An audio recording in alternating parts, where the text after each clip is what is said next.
For centuries, we've placed them at the manger. Three kings on camels, arriving the same night shepherds knelt in the straw.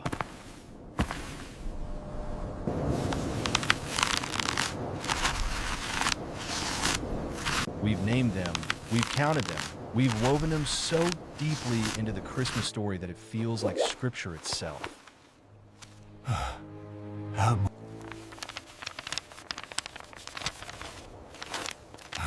But Matthew chapter 2 tells a very different story.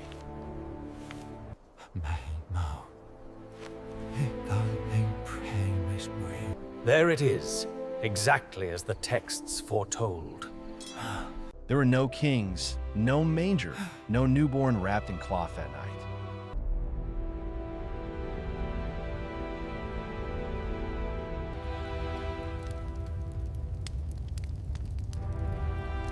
What actually happened was far more mysterious and far more meaningful than anything tradition has given us. We are dead. I know. Just give it.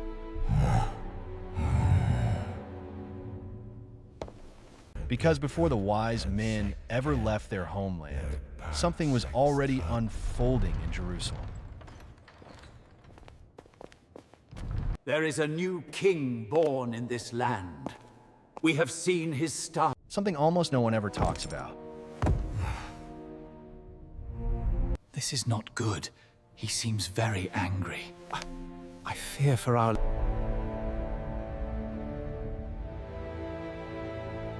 A question was being asked in the halls of power that would set the entire story in motion. Hearken to my words, for I speak the divine truth.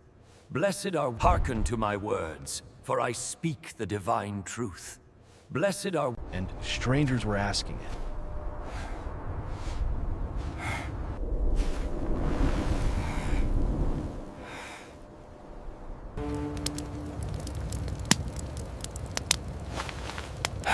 The birth of Jesus didn't just fulfill prophecy. It exposed something uncomfortable.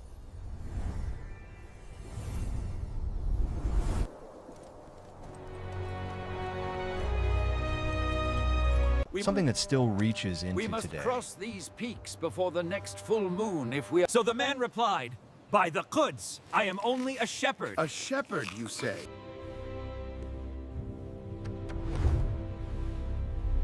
The people who had the scriptures didn't recognize him.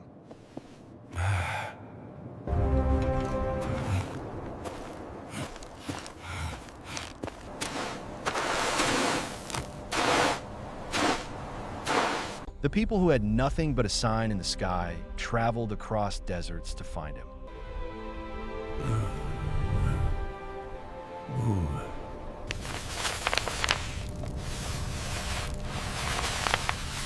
And the deeper we go into this account, the more one question rises to the surface.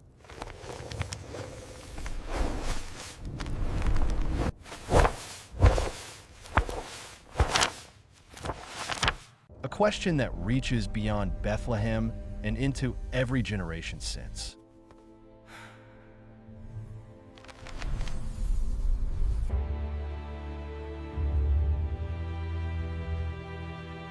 Why did God call strangers from a distant land before he called his own people?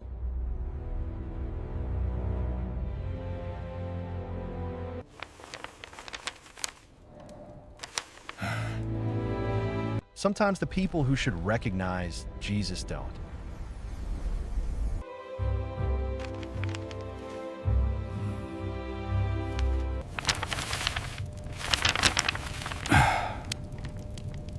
And the ones who do come from far away.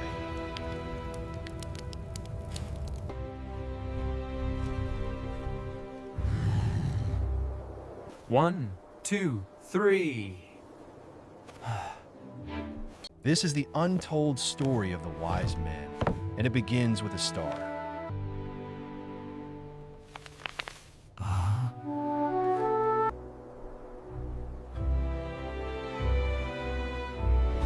If you want to understand what really happened, you have to start with what Scripture actually records.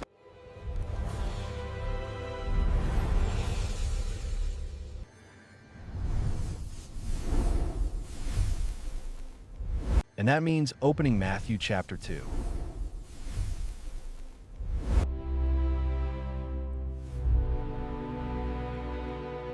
It is written in the stars, not merely the scrolls.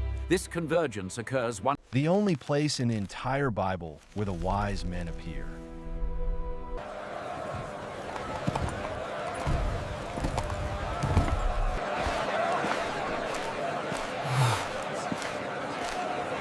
Not in Luke, not in Mark, not in Where can I John. find the newborn king of... Who among you truly believes this man is the Son of God?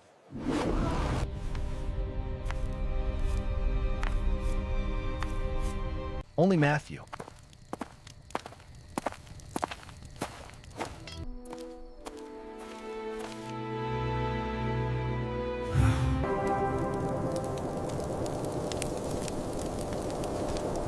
And what Matthew gives us is simpler than we've been taught, but also far richer.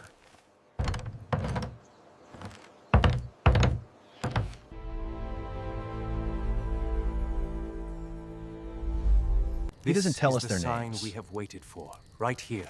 Yes, Master, I understand. By the heavens, the calculations are correct. He doesn't say there were 3 of them.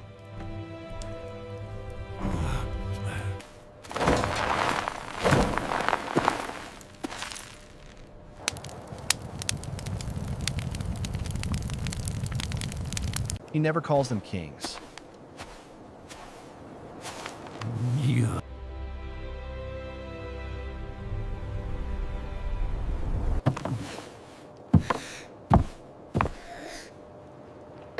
There are no camels, no stable, no manger scene with shepherds standing nearby.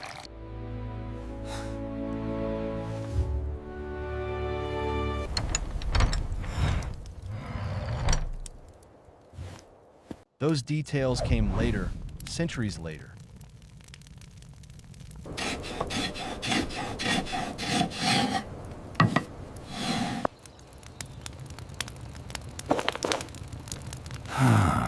Shaped by tradition, medieval art, and well-meaning imagination.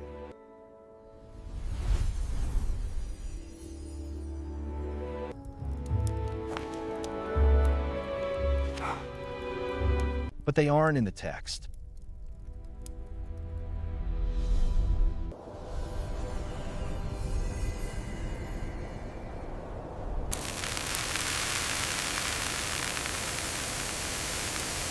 Here's what Matthew does say. We are not worthy. Did you hear the angels? I can't believe it! We must hurry to Bethlehem.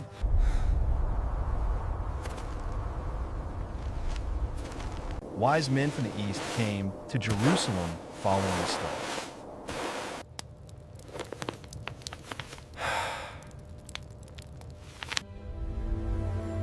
The shepherds took a short, straight path. They asked a question that shook the city. The shepherds took a short, straight path.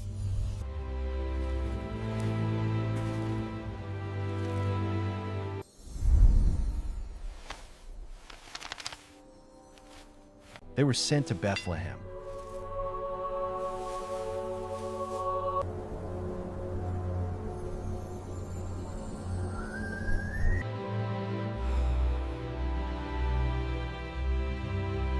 And when they arrived, they didn't find a newborn lying in a feeding trough.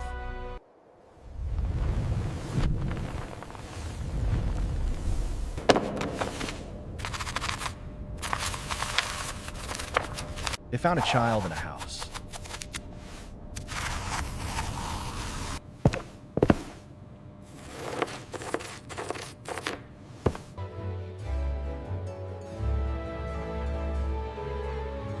The Greek word Matthew uses is paidion, not brephos, which means infant.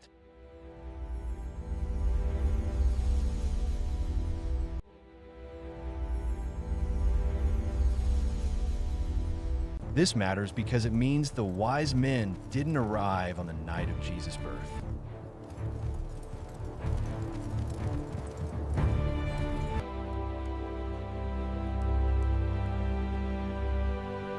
They came later.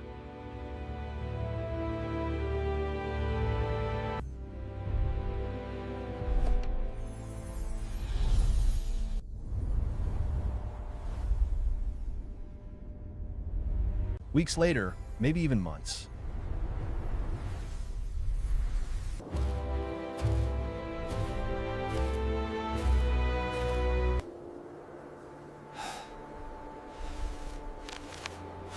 By the time they knocked on that door in Bethlehem, Mary and Joseph were no longer refugees in a stable.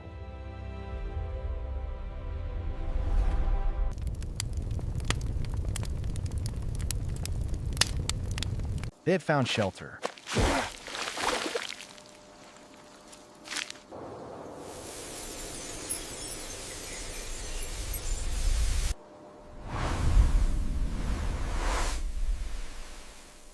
They had settled, at least for a time.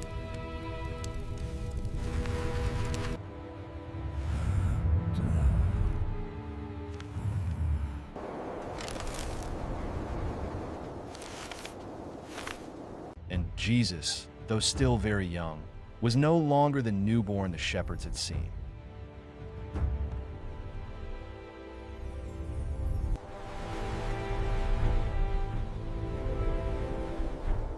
This detail opens a window into something deeper. Indeed, the tablets foretold.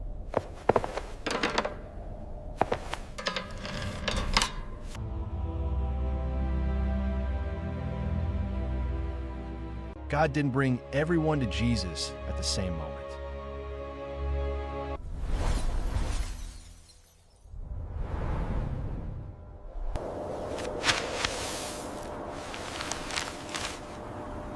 The shepherds came immediately, summoned by angels in the middle of the night.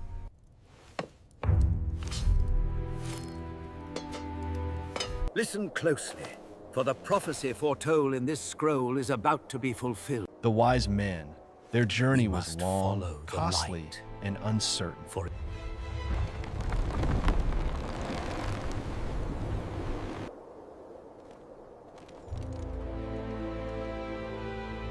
And that raises a question worth considering. The drums call us to dance. Celebrate this.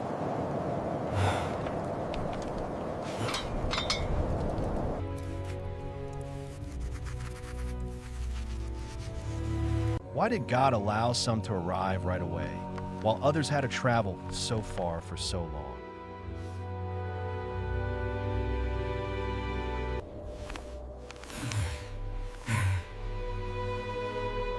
Just to kneel before the same king.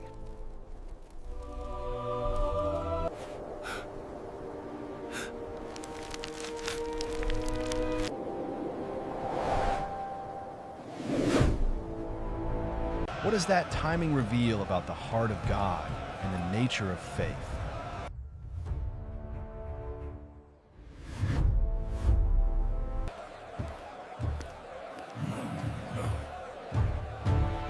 The names we know them by, Casper, Melchior, Balthazar, don't appear anywhere in Scripture.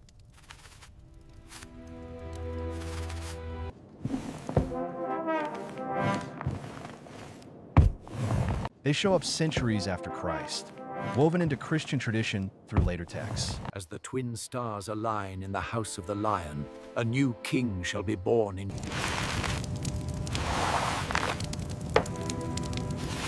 By the time artists began painting nativity scenes, these names had become fixed in the imagination of the church.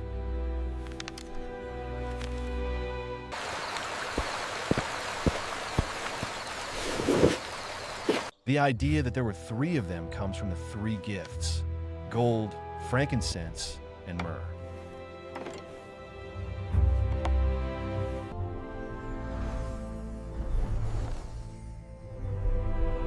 Three gifts. So the reasoning went, must mean three givers.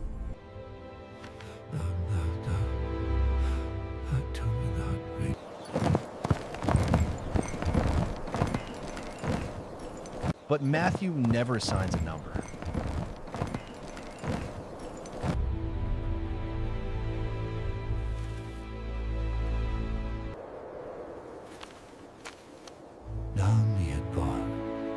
There could have been 2, there could have been 12.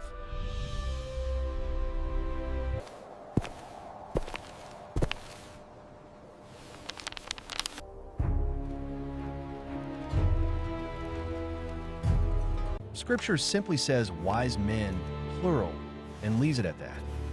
This passage describes the route clearly. Yes, the constellations align. This model contradicts the movement we observe. Your observations are flawed. The heavens do not shift from... And they weren't kings.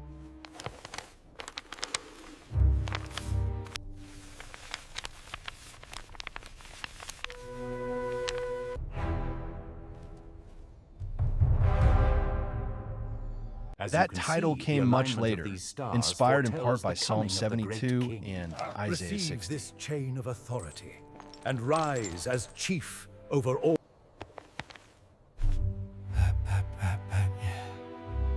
Passages that speak of kings bringing tribute to the Messiah.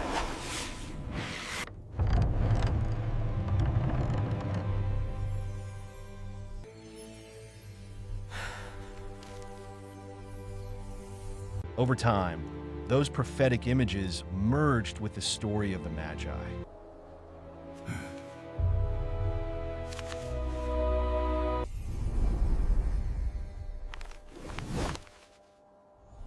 And what had been a group of learned travelers became a royal delegation in robes and crowns.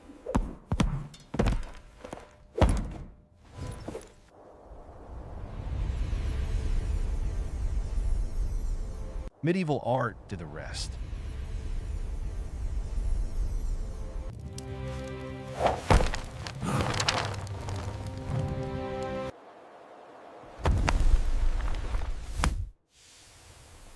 Paintings depicted them on camels, wearing jeweled crowns, kneeling in straw.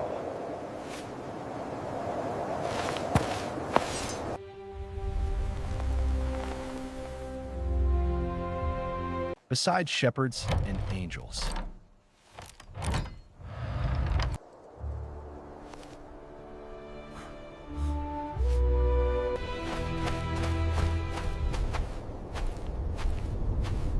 The imagery was beautiful, reverent, deeply symbolic.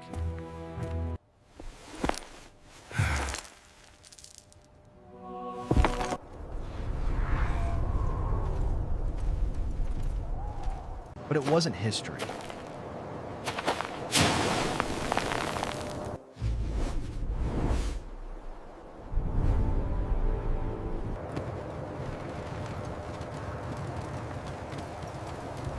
Sometimes tradition adds glitter to the story, but Scripture reveals the gold. Nothing. Only words.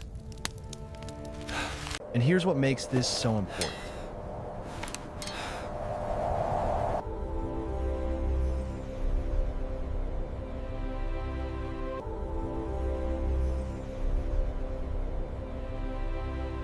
The real story doesn't need embellishment.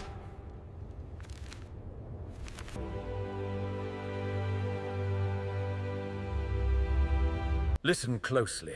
For these are the laws you must follow.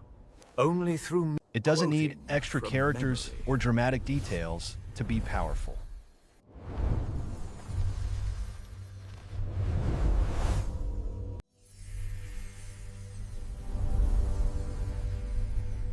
What actually happened, what Matthew carefully recorded, is profound enough on its own.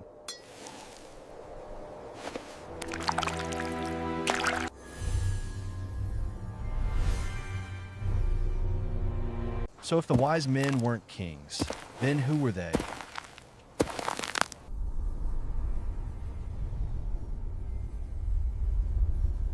You must heed my words. The path ahead is fraught. And why did God choose them, of all people, to be among the first to worship his Son?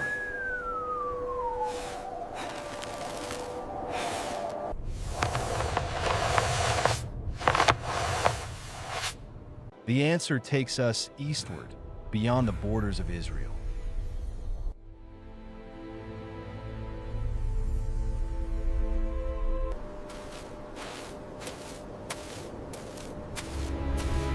into lands where the God of Abraham was barely known.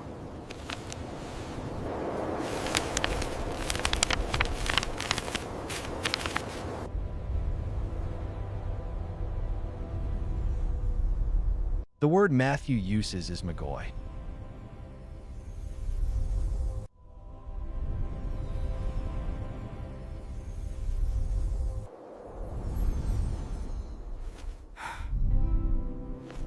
In the ancient world, this term referred to a class of learned men.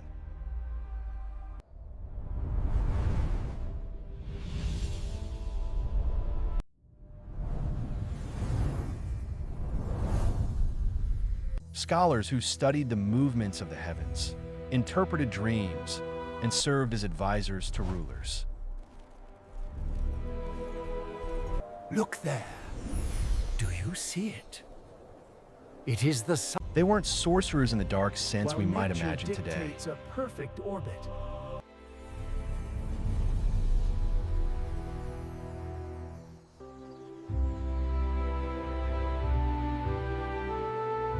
They were seekers of meaning.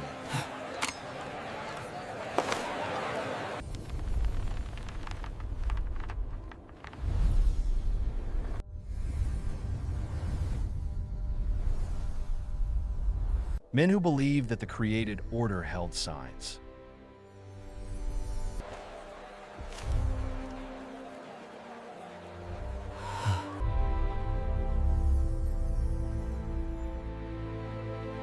And that those signs pointed to something greater.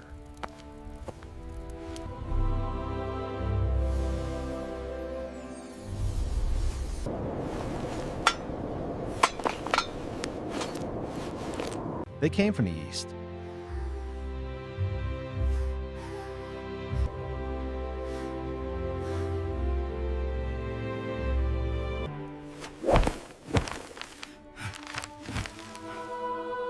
Matthew is careful to remain unspecific.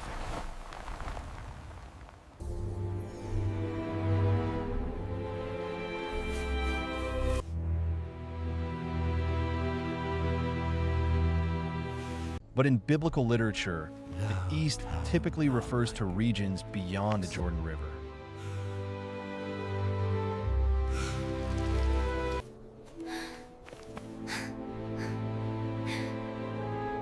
Places like Mesopotamia, Persia, or Arabia.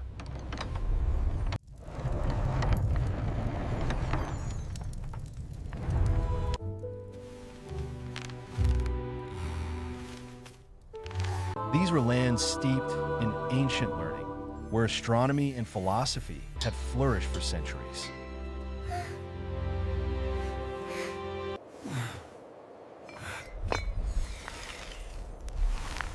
It's possible, even likely, that these men were familiar with Jewish scripture.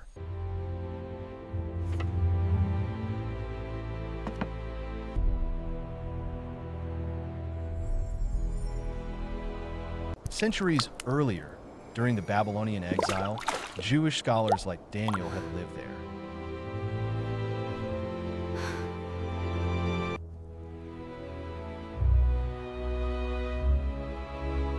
Daniel himself had been called the chief of the magi in Babylon.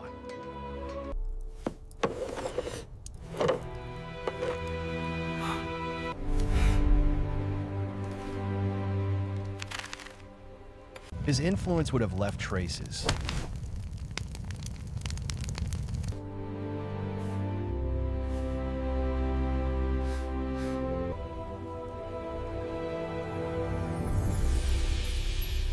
Prophecies, writings, whispers of a coming king.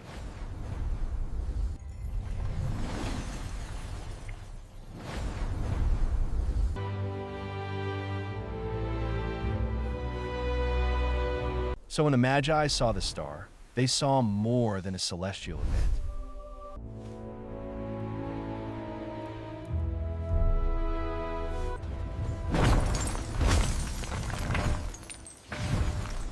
They saw a fulfillment. Can this truly be the place? It is not as we expected.